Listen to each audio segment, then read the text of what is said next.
So I can't deny it any longer. The 86 is back.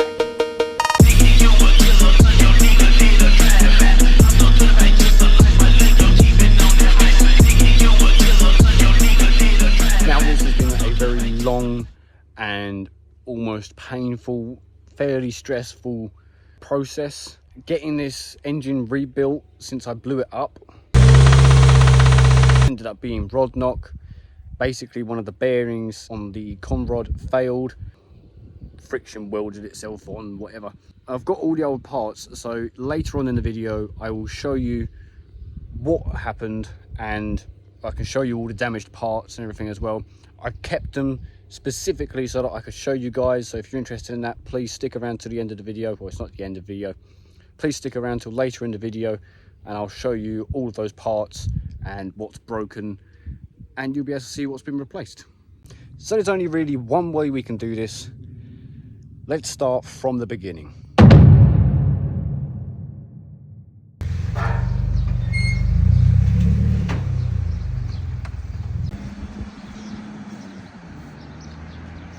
So I finally have a decent update for you all.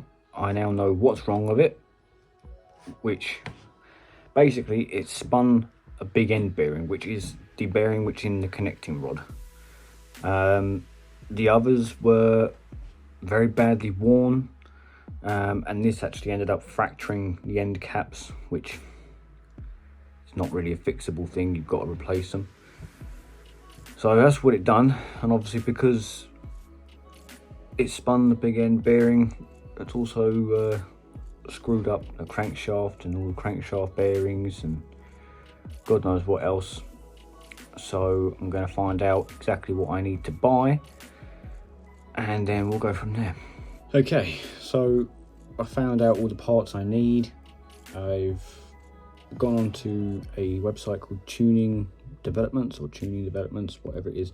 Apparently they specialize in GT86 and GR86 parts and things like that. They have actually built many things themselves. They do a lot of stuff, especially for Toyotas. They've got basically everything on there. I've gone on there and I've added into my basket all of the parts that I need, and the total is quite scary. So as you can see, this is the website, and yeah, when you go into the basket, and you can see it there. First of all, I needed a new crankshaft. So this is a brand new OEM crankshaft from Toyota. Secondly, I needed new con rods. These ones are forged, but these are actually slightly cheaper than OEM ones, so I don't see why not. We got a full bearing kit, but this includes the con rod bearings and the crankshaft bearings, or big end bearings, whatever you want to call them. So it's a good kit, good price. Of course, as well, we also needed a whole new gasket set. This should include everything that is needed, like every single gasket that we need to rebuild this engine. Of course, we need all the new bolts and studs and everything to rebuild the engine, and I mean, I think that's a super high price for just some bolts and nuts, but I suppose they have got to hold an engine together, so yeah, okay, fair enough. And brand new valve springs. This, I need to explain this one. So what we decided was so back in 2012 there was a recall on all Toyota 86s and BRZs for the valve springs. I don't know what exactly was wrong with them. I'll probably find out for you and let you know. But there was something wrong with them which weren't quite right, and so they all got recalled to have this fixed. Now, I've got no paperwork or anything about my 86 to say that that has been done. So we thought, well, it wasn't even me. Steve, the bloke who's doing it, he actually turned around and he was like, well, we've got the engine apart, we might as well do them.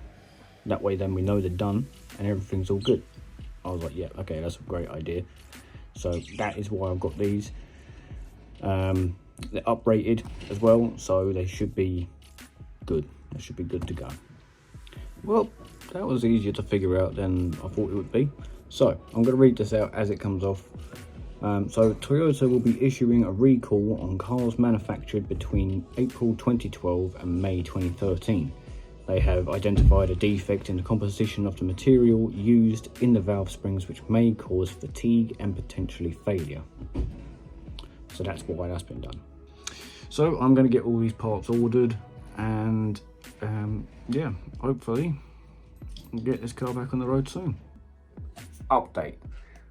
The con rods, or the connecting rods, whatever you want to call them, basically they don't fit the OEM pistons. So there's two solutions. Number one, we can either machine the con rods or the OEM pistons to make them fit, or I can buy new pistons. So I've got another update for you. It's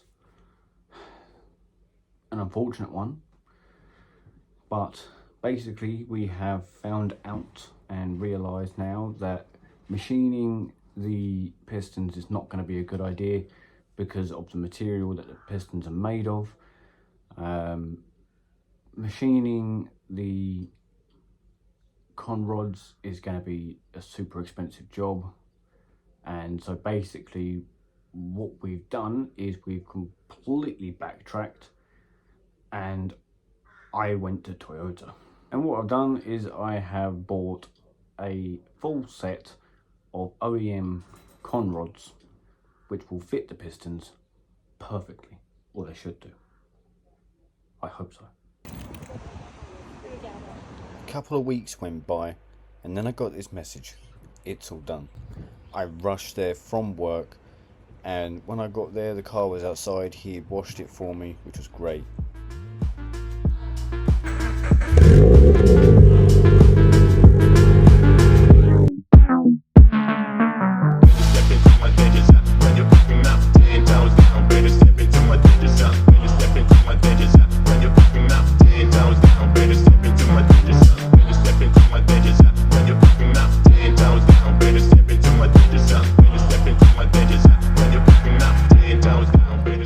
And that leads us right up to today, where I'm recording this video, and I can finally say it is a good 95% finished. It is drivable, it's working, it sounds great. There are a few more little bits here and there which need sorting out, which I will get onto. However, for the most part, it is good. Now, I did have a couple of issues since getting it back from the rebuild. Nothing major, nothing that is the fault of the guy who rebuilt the engine. It's just one of them, a couple of them things that just need sorting out, which wasn't really noticed at the time. Nothing major, something that just needs to be sorted out as time goes on. One of which I've sorted today, and that is that thing there, the air con condenser. When I got the car back, the aircon wasn't working, and so I assumed because he had taken the whole engine apart that he had to take all the pipes off, and so it let all the gases out, so there wasn't any gas in the system. And I know that some aircon compressors have like a shut-off switch, so that if there's no gas in the system, it will automatically shut itself off so that it doesn't damage the actual condenser itself. So I assumed that's the case with this one, but it wasn't. So first of all, I took it to one place, which is called Formula One Auto Centre, to have it regassed. They didn't end up having the gas because this sucker has special gas for some reason. Typical Toyota, that is, just typical. So it ended up at another place called Pro Tyres UK or something like that. They had the gas, they got it done, they regassed it, and everything seemed okay for a little while, but then I realised it wasn't working again.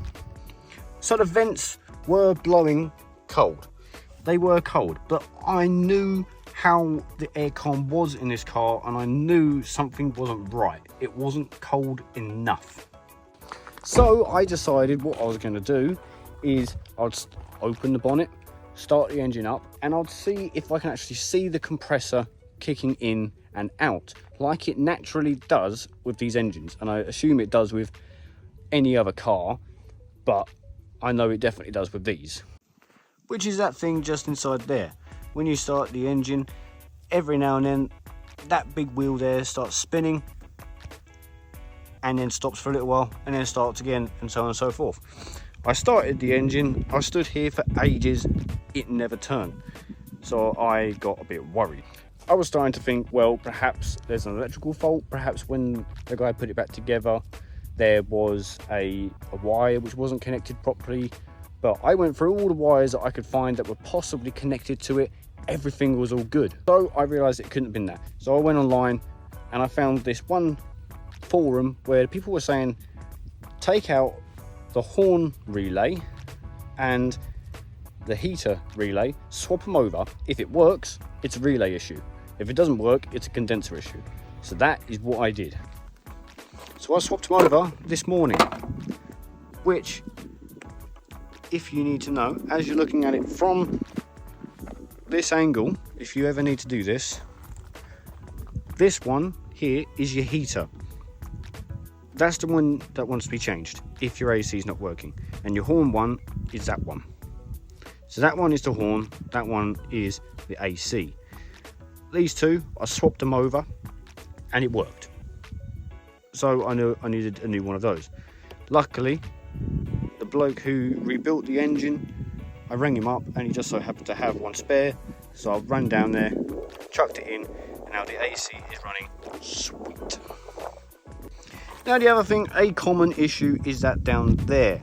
That is where the dipstick goes into, and that has a little seal in it. And it's just my luck that that seal has gone. Not fully gone, but it's just about seeping a little bit of oil. So it's got a slight oil leak, nothing major, nothing that's worth panicking over, because in order to change that seal, you do have to take the whole front casing off again, which means the engine's got to come back out again. It's a fairly big job just to change a tiny little O-ring. Why it's designed that way, I don't know. You have to ask Subaru that one. But that is another thing that has to happen at some point. But that will most likely be after Gravity Show, which is next weekend, if you're watching this video today or tomorrow, whenever. And I will be at Gravity Show, by the way, and I'm going to be recording. I'm going to make a video out of it. So if you do miss it and you don't go, make sure you hit subscribe, because I will have a video up on this channel of the whole show. I'm going to cover as much of it as I can and try and show you what Gravity Show is all about, because I think it is an amazing show. It's at the NEC in Birmingham, and it's just awesome. I love it. So I'm going to be recording the whole weekend. We're both there for both days, so there will be a video out on that. And if you happen to see me at Gravity, say hi. Let me know that people are watching these videos. Just saying. Now, enough babbling. Let's get on with all the parts that were broken, and they're currently sat in the boot. Don't worry, this is not how I'm going to show you. I'm going to get these back home and get them out so you can see more properly. But I have two boxes full of stuff and another little one down there. You'll see. Let's go show you what the problem was. So I have a table full of parts. You've got all the con rods here, the crankshaft, the con rod bearings, the big end bearings, and all of the valve springs. Now this is all the stuff that came out of the car, out of the engine, because it's all broken in one way or another, apart from the main bearings. They're actually okay. So for the con rods, I will go from best to worst. So as you can see, it's fairly worn out in there.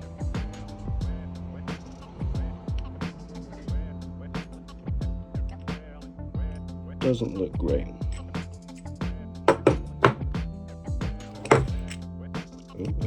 This one's open. This one's much the same thing.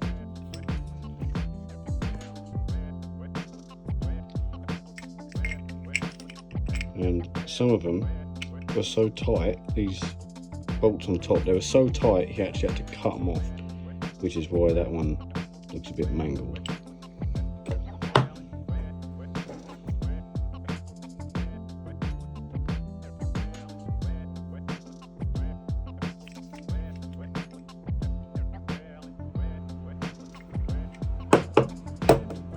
Now this one is the worst one, and you can kind of see why. Let me take it apart and show you.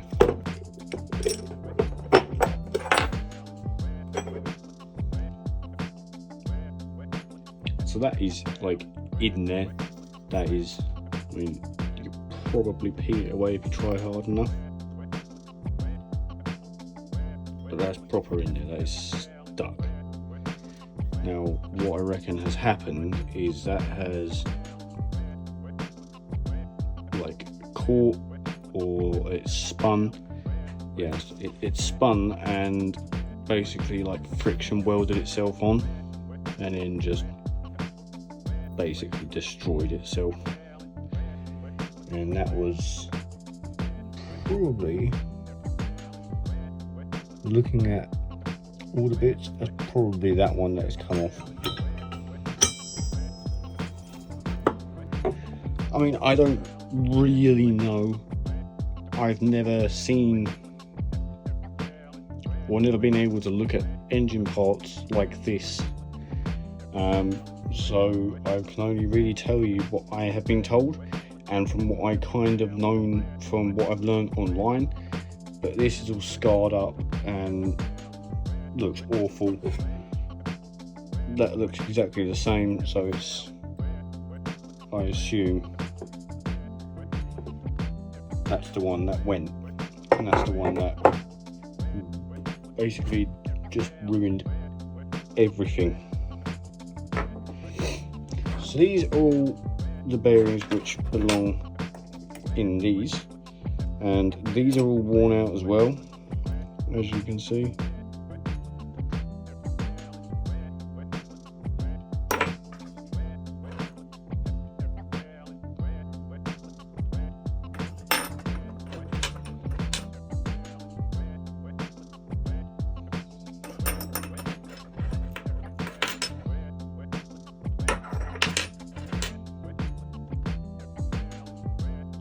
That one don't look too bad. That one is obviously the other side of this one. Or was. Until it decided to go kaboom. But yeah, that one's pretty bad. So yeah, they're all screwed, and they all live inside these. When they say the Conrod big end bearings, this is what they mean. This is the big end and that's the little end, or the small end. So all of those, all these bits sit inside here. And they're what, basically that's the one that I assume was sat there that just ruined all of it. And I mean, if you know what you're looking at, I mean, I've got a rough idea, but I'll be honest, I don't know too much. But if you know what you're looking at, you're probably sitting there cringing right now. But that's what's done it. Now, all these are actually perfectly fine. Now, at the time of the rebuild, we wasn't sure whether the recall on the valve springs had been done. So I ordered uprated ones from Piper cams. Yeah. And they're now in the car. These ones, they are actually the good ones that Toyota put in. The recall has been done, and these are the ones that they put in. And so these are perfectly fine. There's literally nothing wrong with these. So I'm going to be keeping a hold of these. Basically just for future reference, and if I ever need them in the future, I doubt I will, but if it ever comes to it, I've got them. They'll go back in, they're perfectly fine. Now all these main bearings, these are the ones that sit. Alright.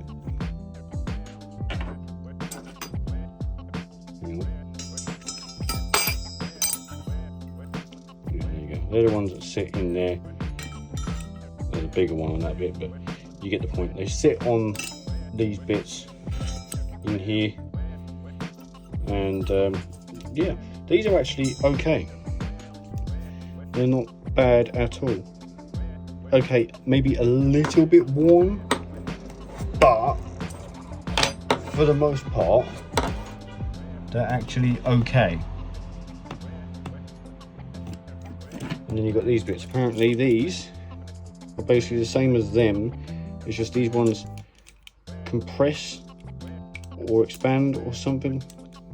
I'm not too sure. If you know exactly what these do, please let me know in the comments. Just drop it down below. Let me know exactly what these do. But yeah, I know that they compress or decompress or something like that. I'm not entirely sure which side it goes. If it goes in the middle, no, it don't even fit there.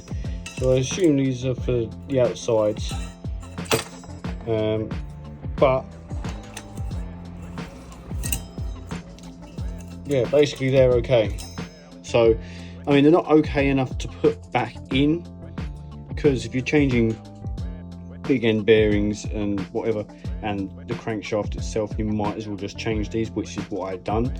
So they're not good enough to actually go back in, but they're okay. They're not damaged at all. It's mainly just these big end bearings that are all screwed up, these, and yeah, basically all the con rods just got screwed up. So basically the main culprit, or the cause of my engine needing rebuilding, is this. This has cost me a lot of money. A lot of it. And most of it is down to just wear and tear, and then I just sent it at the wrong time and it was just ready to blow, and it did. So that is that. That is exactly what happened.